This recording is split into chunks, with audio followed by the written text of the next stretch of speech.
Maybe you're tired of paying extra for organic produce. Maybe you have some extra space in your yard that you're not really sure what to do with. Have you ever thought, I should really try to grow my own food? I mean, how hard could it possibly be? For people to grow their own food is very empowering. Part of it is the therapeutic aspect of it, being connected with living, growing things and being connected with nature. I just like it. Stress reduction. For one thing, it's interesting. You know, you'll never get to the end of it. And it's useful. It's a useful hobby. This is Homegrown, a 48 Degrees North production. The first step in starting your home garden is getting your hands on some nutrient-rich soil. A lot of it comes down to, taking care of your soil, whether it be in a pot or in the ground, consistent watering. I was just talking to somebody, that was their big problem. They don't water consistently. We get a lot of customers that come through our doors that are looking for advice on growing food crops or identifying weeds, always asking questions about how to improve their soils.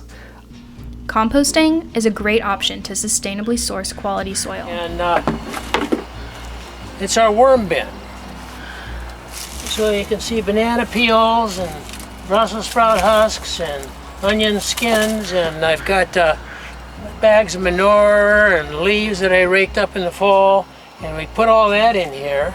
Then we let the worms take care of it. So there are thousands of worms in here, busy all year long, particularly active right now in the spring, and they're making this wonderful compost for us. This is what the mostly finished stuff looks like.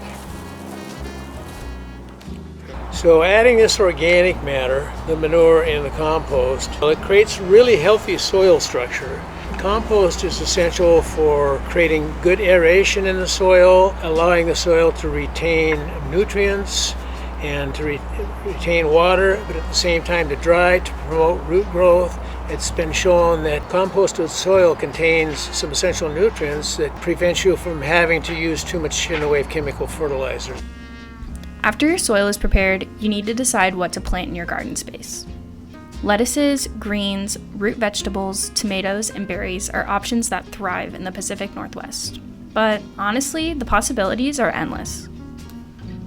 I usually like to talk to people about, what do you love to eat, right? What do you love that is a vegetable? Let's start there. And a lot of it's much better than you'll get in the store. Far better flavor, just better for you, because you know where it's coming from. And you do varieties that you can't get other places that are worth growing. There are certain crops here in the Pacific Northwest that do better than others. Growing lettuces, growing leafy greens, brassicas, broccolis, kale, cabbages. Tomatoes can be tricky, but people love the challenge of growing tomatoes here. Most of these are the cherry tomatoes that I grow from seed. And I'll put them in a little bread pan and some soil, cover the seeds with just a fine layer of soil, mist them, keep them moist, and put them on a germinating little heating pad that helps them germinate.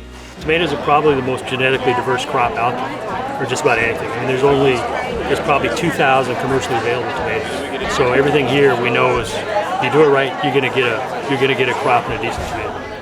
Whether you've just started planting or are a seasoned professional, there will always be new or ongoing problems in your garden.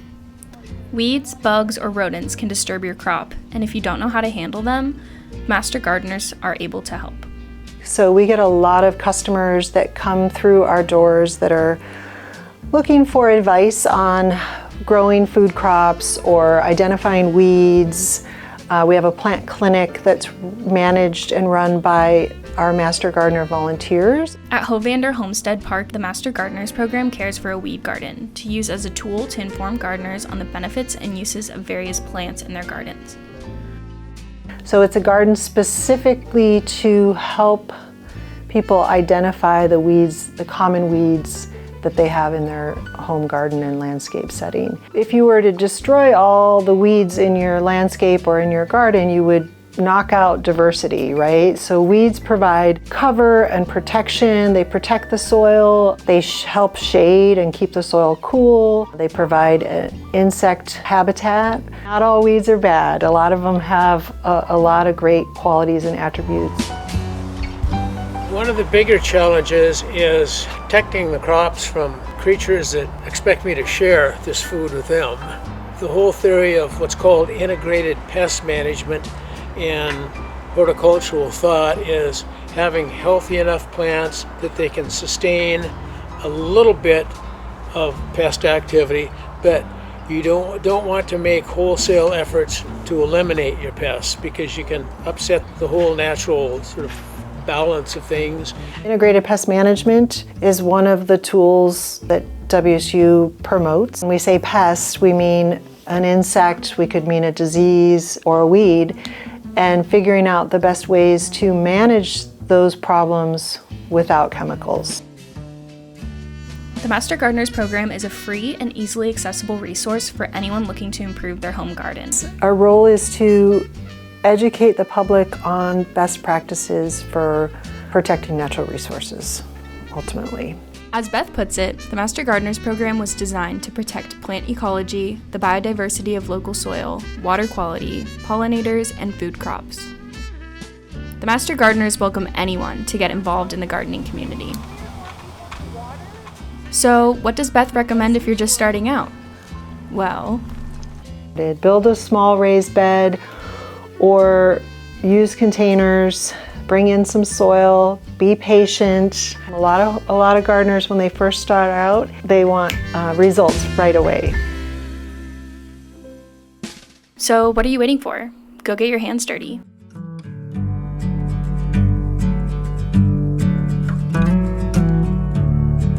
Deceptive. And I finally am learning that, if you got 12 lettuce plants you plant at the same time, you're going to have 12 heads of lettuce maturing at the same time, and I don't know. We don't eat that much lettuce.